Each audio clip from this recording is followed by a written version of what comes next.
बिस्मिल्लाहिर्रहमानिर्रहीम। Dear students, अस्सलाम वालेकुम। आज का जो हमारा टॉपिक है 10th केमिस्ट्री के प्रैक्टिकल्स का है और उसका आज हम तीसरा प्रैक्टिकल परफॉर्म करेंगे, that is standardize the given axial solution volumetrically. इससे पहले हमने स्टैंडर्डाइज किया था गिवन NaOH यानी सोडियम हाइड्रोक्साइड के सोल्यूशन को। आज HCl को स्टैंडर्डाइज करेंगे। ये बेसिकली टाइट्रेशन है। इस टाइट्रेशन का मकसद ये होता है कि एक सोल्यूशन की हमें कंसंट्रेशन मालूम होती है और एक की मदद से हमने दूसरे की मालूम करनी होती है। जिसकी कंसंट्रेशन हमें नॉन होती है उस सोल्यूशन को हम कहते हैं स्टैंडर्ड सोल्यूशन। क्या कहेंगे जी? और दूसरा सोल्यूशन जो है जिसकी हम फाइंड आउट करेंगे उसको हम इस तरह परफॉर्म करके आपके सामने करेंगे। तो कल की तरह मैं दोबारा स्टार्ट से बताऊं कि आपने साथ साथ कॉपी भी बनानी है। कॉपी बनाने के लिए ये मैंने कॉपी के दोनों पेजेस जो हैं ये आपकी लाइंस वाली साइड पे आपने ये काम करना है, जो प्लेन साइड होती है उस साइड पे ये काम करना है। मुझे ये कॉपी दिखा दें। देखें जी, ये मिसाल के तौर पर ये हमारे पास 10th क्लास की प्रैक्टिकल की कॉपी है। ये लाइंस वाली साइड है, ये प्लेन साइड। लाइन वाली साइड पे आपने ये वाला काम करना है। एक्सपेरिमेंट नंबर टॉप पे, डेट, प्रैक्टिकल का टाइटल, उसके बाद मटेरियल रिक्वायर्ड, प्रोसीजर, और उसके बाद इस साइड पर ये वाला दोबारा एक्सपेरिमेंट का नंबर, उसकी डेट, प्रैक्टिकल का टाइटल और ये वाली जो इन्फॉर्मेशन है वो यहाँ देंगे। याद रखिएगा, ये जो टाइट्रेशन के प्रैक्टिकल्स हैं इनके अंदर हमें डायग्राम बनाने की जरूरत नहीं है। इसमें कैलकुलेशन की ज़्यादा अहमियत है। कैलकुलेशन हमने बड़ी जो है ना इसको रिफाइन तरीके से करनी है। और मैं साथ साथ कोशिश करूँगा कि जैसे जैसे वो लिखा हुआ है वो आपको रिपीट करके साथ साथ प्रैक्टिकली भी परफॉर्म करके दिखाऊँगा। थैंक यू जी। आप देखें जी, सबसे पहले standardize the given HCl solution volumetrically, ये तो उसका हो गया, प्रैक्टिकल का टाइटल हो गया। और अगली बात बता दूं कि पेपर के हवाले से बच्चे सवाल करते हैं कि सर पेपर में क्या पूछा जाएगा। जो आप कह रहे हैं प्रैक्टिकल का एग्जाम होगा बोर्ड की तरफ से, उसमें हम क्या करेंगे। उसमें जैसे ही आप प्रैक्टिकल लेबॉर्ट्री के अंदर जाएंगे वहाँ एग्जामिनर आपको क्वेश्चन पेपर दे देगा। क्वेश्चन पेपर के ऊपर जस्ट यही क्वेश्चन लिखा होगा, सपोज लिखा होगा जी standardize the given HCl solution volumetrically. आपने को एक मखसूस टाइम दिया जाएगा कि इस टाइम के अंदर आप प्रैक्टिकल को परफॉर्म भी करें और ये लिख के भी दिखाएं। परफॉर्म आपने कैसे करना जो मैं आपको साथ साथ करके दिखाऊंगा, इस तरह आप करेंगे। और कैलकुलेशन ये वाली और ये वाली वो करके दिखाएंगे। अच्छा, जो आपका 15 नंबर का प्रैक्टिकल होगा या 7.5 नंबर का समटाइम होता है, उसमें फिर नंबरों की तकसीम होती है। केमिस्ट्री में आपको मटीरियल रिक्वायर्ड यानी जो मटीरियल आपने लिखना है इसके अलहदा नंबर मिलने हैं, प्रोसीजर के अलहदा मार्क्स मिलेंगे, उसके अलावा जो है कैलकुलेशन या ऑब्जर्वेशन इसके अलहदा मार्क्स हैं और कैलकुलेशन के अलहदा मार्क्स। तो हर स्टेप के अलहदा अलहदा मार्क्स होंगे और हर स्टेप बहुत ज़रूरी है। आइए जी स्टार्ट करते हैं जी। First of all material required. Material required में जी क्या क्या हमें चाहिए। हमें बीकर्स चाहिए, ब्यूरेट चाहिए, पिपेट चाहिए, फनल, कोनिकल फ्लास्क और आयरन स्टैंड। मैं थोड़ा सा इंट्रोडक्शन करवा दूँ अपरेटस का जो यहाँ मेंशन है ताकि स्टूडेंट्स इससे भी वाकिफ़ हो जाएँ। सबसे पहले था ये हमारे पास बीकर, ये वाले, ये बड़ा बीकर 250 ml और ये 100 ml वाला, ये हमारे पास दो बीकर्स हैं। ब्यूरेट ये वाला जो जिसके अंदर हमने एसिड डालना है, ये जो जिसको हमने वर्टिकली स्टैंड के अंदर जो है फिक्स किया हुआ है, इसको क्या बोलते हैं जी? ब्यूरेट। इसके नीचे ये टैप होती है, इसको यूं करेंगे तो ऑफ हो जाता है, अगर यूं करेंगे तो ये ऑन हो जाता है। इसके अलावा जी पिपेट, ये वाली पिपेट, ये जो है हम लिक्विड को मेजर करने के लिए, सपोज 10 ml हमने एसिड लेना है या बेस लेना है तो इसको मेजर करने के लिए इस्तेमाल करते हैं। इसके ऊपर जो है मुख्तलिफ दर्जे बने होते हैं, 0 से लेकर ये 10 ml या 10 क्यूबिक सेंटीमीटर तक होती है। आफ्टर दैट था जी फनल।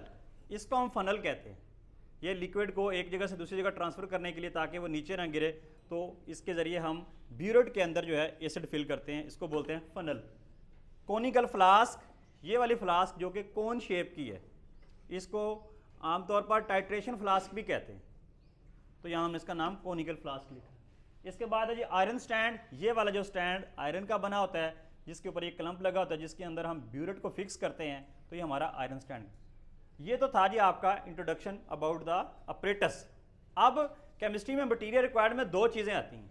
एक आता है बेटे प्रैक्टिकल का जो आपका सामान आपने इस्तेमाल कर रहे हैं अपरेटस वो, और दूसरा होता है केमिकल्स। केमिकल्स में हम क्या इस्तेमाल करेंगे जी? पहले नंबर पे है जी 0.1 मोलर सोडियम हाइड्रोक्साइड सोल्यूशन। ये जो है हमें बेस यानी सोडियम हाइड्रोक्साइड का सोल्यूशन दिया गया है और ये इस वक्त आज हमारा ये स्टैंडर्ड सोल्यूशन है बिकॉज इसकी मोलैरिटी हमें नोन है।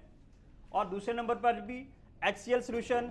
HCl सोल्यूशन का मतलब है कि ये हमारे पास एसिड है और आज इसकी हमने जो कंसंट्रेशन है वो फाइंड आउट करनी है। तीसरे नंबर पे है जी फिनोल्फथलीन इंडिकेटर। ये हमारे पास इंडिकेटर है जो हमें रिएक्शन के कंप्लीट होने का बताता है कि भाई अब हमारा रिएक्शन कंप्लीट हो गया है, इंडिकेटर। सामान का तारफ हो गया जी। उसके अलावा केमिकल्स का इंट्रोडक्शन हो गया। अब हम आते हैं जी प्रोसीजर की तरफ। प्रोसीजर आपकी किताब जो है प्रैक्टिकल की नोटबुक है उसके अंदर बड़ा लंबा चौड़ा दिया गया, बच्चों के लिए उसको याद रखना वो ज़रा थोड़ा सा डिफ़िकल्ट है।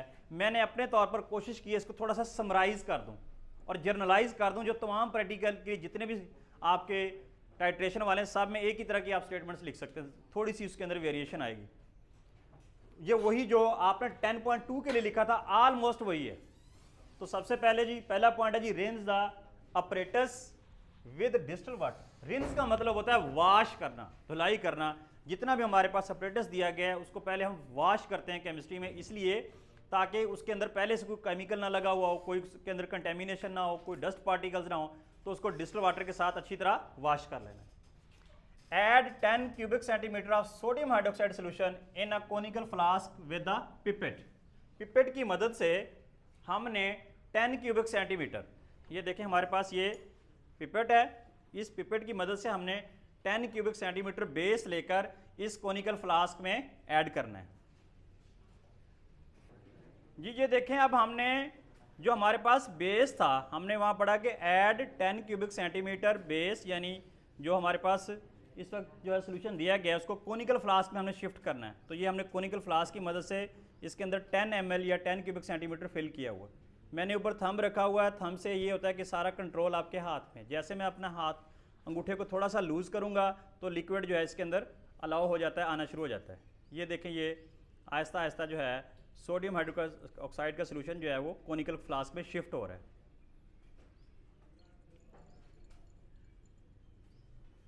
ये हमने जी इसके अंदर इसको ट्रांसफ़र कर दिया। लो जी अब इसको साइड पे रख दें, वापस चलते हैं अपने प्रोसीजर की तरफ। जैसे जैसे हमने लिखा हुआ उसी तरह परफॉर्म कर रहे हैं। देखें जी पहले रिंस कर लिया अपरेटस को। दूसरे नंबर में हमने क्या किया जी, add 10 cubic centimetre NaOH solution in a conical flask. Conical flask में हमने शिफ्ट किया, किसकी हेल्प से किया, विद द पिपेट, पिपेट की मदद से। अब कहता है जी add 2 or 3 drops of indicator. कौन सा इंडिकेटर, फिनोल्फथलीन। लो जी हम लेते हैं जी, ये हमारे पास इंडिकेटर है फिनोल्फथलीन। हम एक ड्रॉपर की मदद से या ग्लास रॉड की मदद से हमसे 1 ड्रॉप या 2 ड्रॉप इसके अंदर हम शिफ्ट करते हैं। ये देखें मैंने 1 ड्रॉप डाला है, चलो एक और डाल लें। ये लो जी, ये हमने जब इंडिकेटर डाला तो इसका पहले कलर कोई भी नहीं था, यानी कलरलेस था। अब कौन सा कलर हो गया, पिंक कलर हो गया। यही हमने वहाँ रीड आउट किया। देखें add 2 or 3 drops of indicator. कौन सा इंडिकेटर, फिनोल्फथलीन। अच्छा जी फिनोल्फथलीन ने क्या किया, which turns the solution pink. इसने सोल्यूशन को क्या कर दिया, पिंक कर। अब जी नेक्स्ट कहता है fill the burette with HCl solution with the help of funnel. इस ब्यूरेट को आप HCl सोल्यूशन के साथ फिल करें, किसकी मदद से, फनल। ये हमारे पास फनल है, ये हम इसको यहाँ शिफ्ट कर देते हैं। इसको थोड़ा सा मैं डाउनवर्ड कर लेता हूँ, बाद में इसको ऊंचा कर लेंगे। आप देखें ये हमारे पास एसिड है, HCl है। तो अच्छा उसको करने से पहले आपने ये एहतियात करनी है, आपने इसका टैप ऑफ करना है। ये जो इसका जो स्टॉपर है इसको जो है आपने ऑफ करना है। ऐसा ना हो कि आप ऊपर से लिक्विड एसिड डालें और वो डायरेक्ट वो नीचे ज़ाया होना शुरू हो जाए। आप जी इसके अंदर आप ऐड कर दें।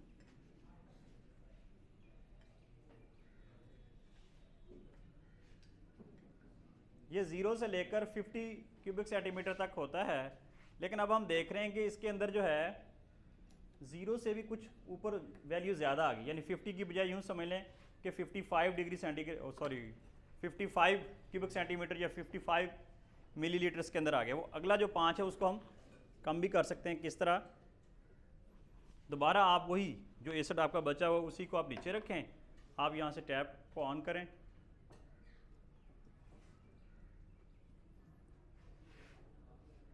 और ये लो जी, बिल्कुल एक्यूरेट 0 पे आ गया, और ये 0 जो है आपकी नीचे रीडिंग होगी। अब इसको आप हटा दें साइड पे। अब आपने कोनिकल फ्लास्क को नीचे ले आना है जी। ये देखें, जब हमारे पास ये जो है बेस था जिसके अंदर हमने इंडिकेटर डाला हुआ था, उसका पिंक कलर था, एसिड हमने ब्यूरेट के अंदर डाल दिया। अब हम इसको अलाउ करेंगे, पहले वहाँ से देख लें लाइन। कहता है add HCl drop wise. HCl को हमने ड्रॉप वाइज के अंदर ऐड करना है in the conical flask with continuous shaking. साथ साथ कंटिन्यूस यानी मुसलसल हिलाते भी रहेंगे ताकि एसिड और बेस का रिएक्शन हो सके। कब तक? Till the end point reached, हत्ता के एंड पॉइंट आ जाए। एंड पॉइंट क्या आएगा इसका? Light pink. क्या आएगा जी? लाइट पिंक कलर जब आ जाएगा तो हमने इसको स्टॉप कर देना है जी। आप देखते हैं जी, ये मैं इसको ड्रॉप वाइज ऐड करने लगा हूं जी। ये देखें जी, हमने इसको ड्रॉप वाइज जब ऐड किया तो अब ये इसका कलर जो है लाइट पिंक हो गया। ज़रा गौर से देखें, जो स्टार्ट में था वो बड़ा ना गहरा यानी पिंक कलर, बड़ा डार्क सा था। आप देखें बिल्कुल हल्का गुलाबी सा हो गया, इसको हम बोलते हैं लाइट पिंक कलर। अच्छा, इसके बाद अगर एक ड्रॉप और ऐड हो जाए तो पॉसिबल है कि ये सारा कलर डिसअपियर हो जाए। That is a perfect indicator, उसका जो एंड पॉइंट है। बहरहाल आपने इस तरह जो है लाइट पिंक कलर तक इसको कर, जब इस तरह हो जाए आप एग्जामिनर को दिखा सकते हैं जाकर के, सर ये देखें मेरा जो है ये लाइट पिंक कलर हो गया है। वो पूछेगा कितना एसिड इस्तेमाल हुआ, फिर आप उसकी रीडिंग देखेंगे। जैसे ये मेरे पास अब 10 क्यूबिक सेंटीमीटर इस्तेमाल हुआ तो आप कह देंगे जी सर 10 क्यूबिक सेंटीमीटर मेरा वॉल्यूम इसमें इस्तेमाल हुआ है। इट्स ओके जी। अब देखें जी, मैं अब दोबारा इस तरफ आता हूँ कि जो जो हमने काम किया, एक दफ़ा मैं दोबारा इसको रिपीट कर देता हूँ ताकि आप लोगों को कॉपी बनाने में आसानी हो। सबसे पहला काम क्या किया जी? Rinse the apparatus with distil water. पूरे ऑपरेटस को रेंज किया डिस्टिल वाटर के साथ।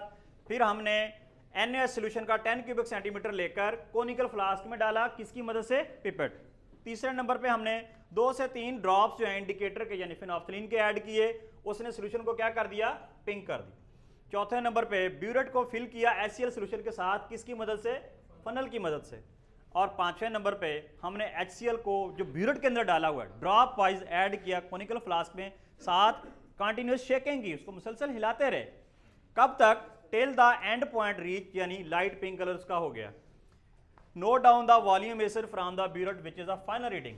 जब वो लाइट पिंक कलर आया, जैसे ये हमारे पास अभी मौजूद है ये लाइट पिंक कलर, तो उसका हमने रीडिंग नोट की कि इस वक्त कितनी रीडिंग है ब्यूरेट पे, वो हमारी फाइनल रीडिंग थी। Repeat the experiment thrice. आप थ्राइस भी लिख सकते हैं, 3 टाइम्स भी लिख सकते हैं। इस प्रैक्टिकल को इसकी 3 रीडिंग्स लेनी है to take the concordant reading. Concordant readings क्या होती हैं? जिसमें सिर्फ 0.1 का फर्क है। मिसाल के तौर पर अगर आपकी पहली वैल्यू 9.9 आ गई है तो अगली 9.10 आ जाए, या अगर आपकी 10.1 आई है तो अगली 10.2 आ जाए, यानी 0.1 का डिफरेंस से ज़्यादा ना हो, उसे कहते हैं कंकॉर्डेंट रीडिंग। अब ये तो आपका वो लाइंस वाला पेज वाला काम था, ये उस साइड का काम खत्म हो गया। ये आपने पेन से, मार्कर से, हेडिंग मार्कर से देनी है, या पॉइंटर से, और लिखना इंक वाले पेन से। अब आ जाए वो काम जो आपका प्लेन पेज पे होना है, जिसके ऊपर आप 9th में डायग्राम बनाया करते थे। अब जी हमारा जो प्लेन साइड वाला जो हमारी कॉपी में एक बार दोबारा दिखा देता हूँ, ये हमजा मुझे कॉपी दिखाइएगा। ये देखिए, जैसे लाइन वाली साइड थी, ये वाली जो प्लेन साइड है ये वाली, ये उस साइड का आपका काम, और ये टोटल आपने ये देखिए बच्चे ने पेंसिल से किया हुआ, और आपने भी सारा ये वर्क जो है लेड पेंसिल से करना है। दोबारा प्रैक्टिकल के ऊपर जो है नंबर लिखेंगे टॉप पे 10.3, जो भी आज की डेट है 7 मार्च वो लिखेंगे, और प्रैक्टिकल का टाइटल लिखेंगे standardize the given HCl solution volumetry. मैंने तो वैसे ये इसके साथ जो है बोर्ड मार्कर के साथ लिख दिया मुख्तलिफ कलर्स में, आपने ये काम लेड पेंसिल से करना है। अब जी सबसे पहले जी इस जो प्रैक्टिकल है हमारा, ये जो हमारी टाइट्रेशन है किस टाइप की है, इसकी जो है इस जो हमारी टाइट्रेशन है ये मुख्तलिफ टाइप्स की होती है। जो आपके कोर्स में है वो एसिड बेस्ड टाइट्रेशन है, तो हम इसका नाम लिखेंगे जिसका प्रिंसिपल क्या है जी? Acid base titration. कौन सी टाइट्रेशन है जी? ये acid base. Standard solution, standard solution कौन सा होता है? स्टैंडर्ड सोल्यूशन वो होता है जिसकी मोलैरिटी हमें नोन होती है, जिसकी मोलैरिटी हमें पता होती है। इस प्रैक्टिकल में हमें 0.1 मोलर सोडियम हाइड्रोक्साइड सोल्यूशन दिया गया था। क्या दिया गया था जी?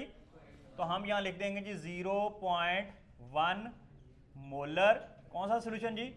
NaOH यानी sodium hydroxide solution. Sodium hydroxide solution को कास्टिक सोडा का सोल्यूशन भी कहते हैं। इंडिकेटर्स में हमने कौन सा इस्तेमाल किया जी? फिनोफ्थिलीन।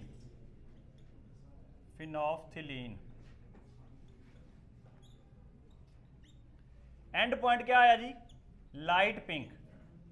लाइट पिंक कलर आया जी। केमिकल इक्वेशन, केमिकल इक्वेशन में देखिए इसमें क्या चीजें इस्तेमाल हुई हैं? एसिड और बेस। अब एसिड क्या है जी हमारे पास, या चलो पहले बेस लिख लें, NaOH प्लस HCl एसिड, एरोसाइन।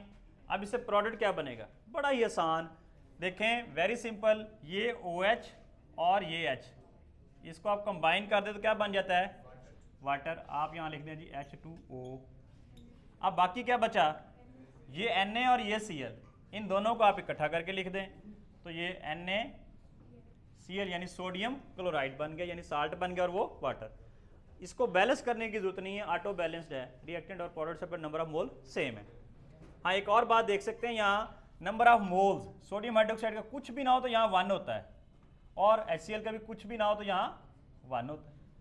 तो क्योंकि आगे हमें कैलकुलेशन में ये नंबर ऑफ मोल्स चाहिए, बच्चे परेशान हो जाते हैं कि जी N की वैल्यू कहाँ से आ गई, एक्चुअली वो यही होती है।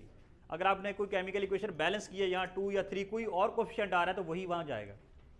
अब जी ऑब्जर्वेशन, अब ये बड़ा अहम काम, अगर आप एग्जाम में ये ना भी लिखेंगे तो खैर है, लेकिन यहाँ से अब जो आगे काम है ये ज़रूरी है, इसके बाकायदा आपको मार्क्स मिल रहे हैं। ऑब्जर्वेशन के लिए इस तरह टेबल बना लें, यहाँ लिख लें जी नंबर ऑफ ऑब्जर्वेशंस कि आपने कितनी ऑब्जर्वेशन, हमारे पास 1 2, क्योंकि उसने कहा 3 कंकॉर्डेंट वैल्यूज़ लेनी है हमने।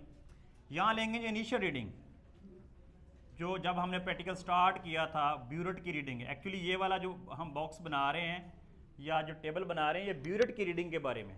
इनिशियल रीडिंग आपने किस यूनिट में ली जी? सेंटीमीटर क्यूब, ये यहाँ लिख दें।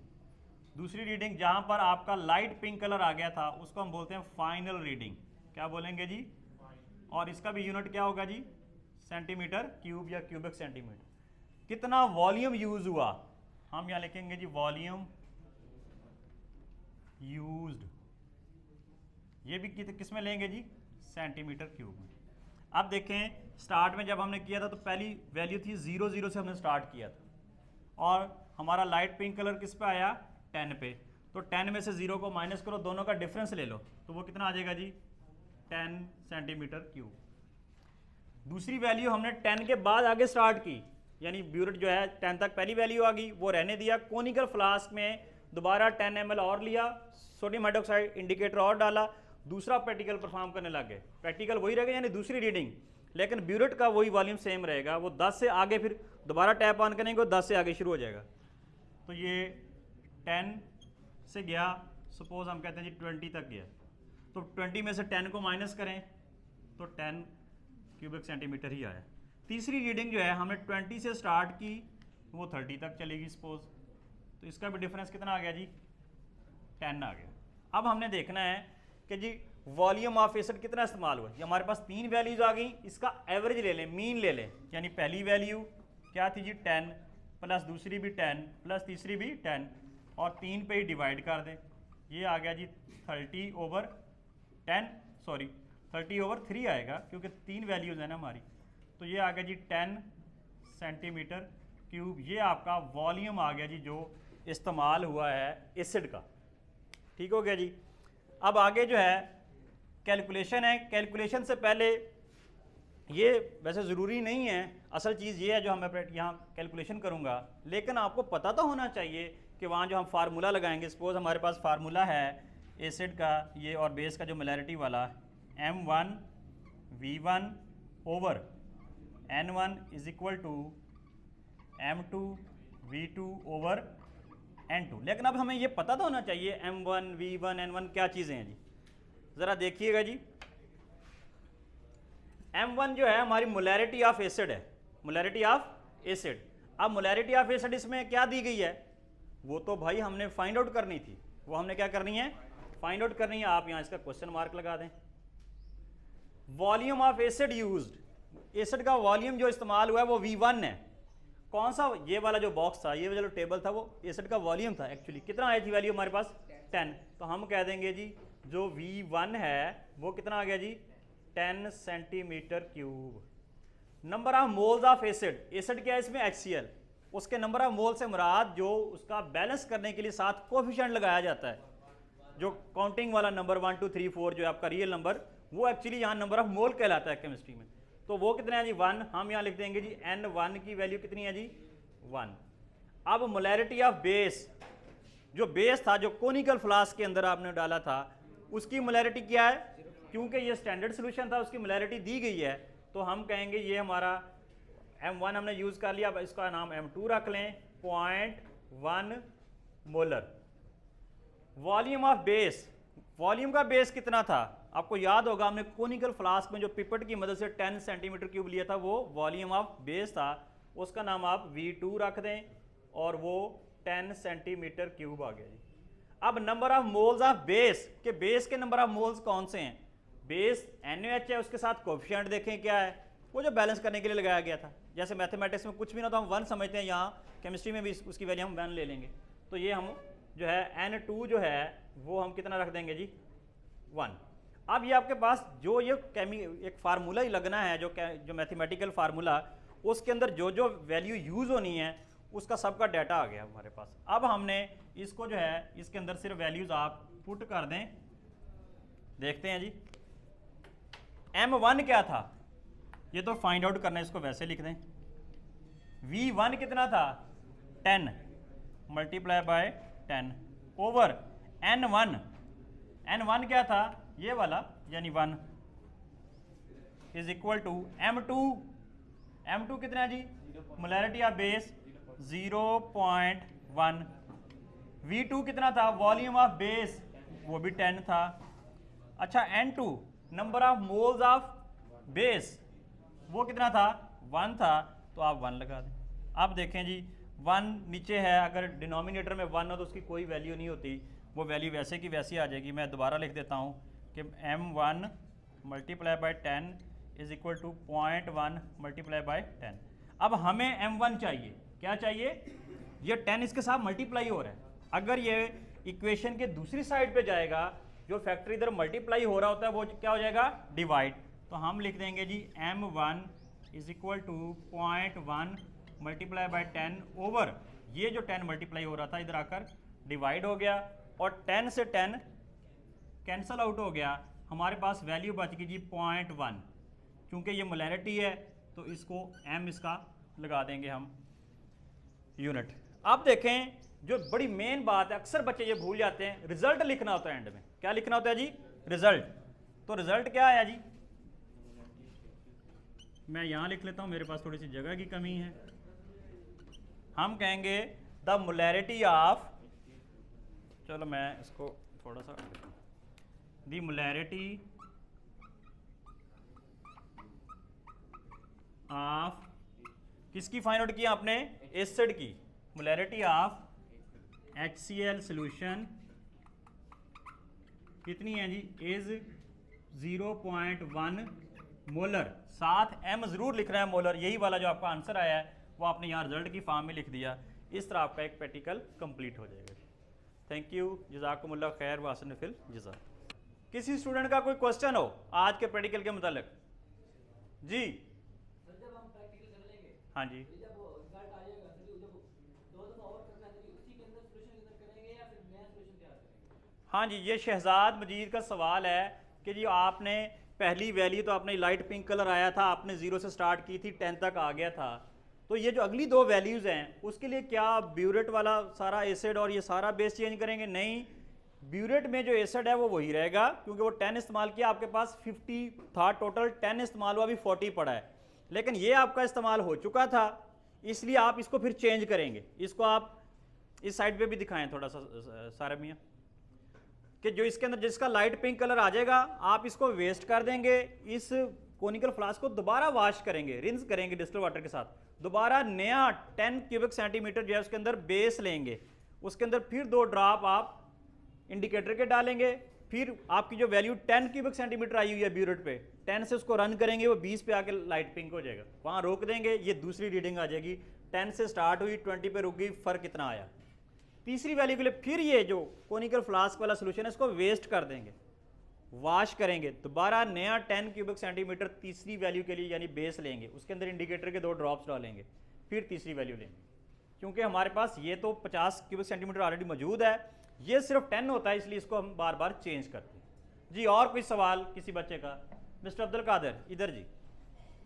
जैसे आपने बताया कि हमारा जो एंड पॉइंट है वो लाइट पिंक होगा, तो अगर उसमें से हमारा एक ड्रॉप नीचे चला जाता है तो फिर हम दोबारा से रिएक्शन शुरू करेंगे? जी अब्दुल कादिर का सवाल है कि जी आपने बताया था कि जी आपका जो एंड पॉइंट होगा वो लाइट पिंक होगा, और आपने साथ ये भी बताया था कि अगर एक ड्रॉप एक्स्ट्रा हो जाए तो वो कलरलेस हो जाता है, तो क्या वो एंड पॉइंट नहीं होगा हमारा? यही सवाल था ना जी आपका? रिएक्शन को फिर दोबारा शुरू करेंगे? वो कह रहे हैं कि आप रिएक्शन को दोबारा शुरू करेंगे? नहीं, वो अगर एक ड्रॉप ज़्यादा चला गया, कलरलेस हो गया, तो ये तो ज़्यादा कंफर्म हो गया कि हमारा रिएक्शन कंप्लीट हो चुका है, दोबारा से रिएक्शन लगाने की जरूरत नहीं है। जी any other question of any student? Is there any? It's okay जी, थैंक यू, जज़ाकुमुल्लाह खैर व अहसन अल जज़ा।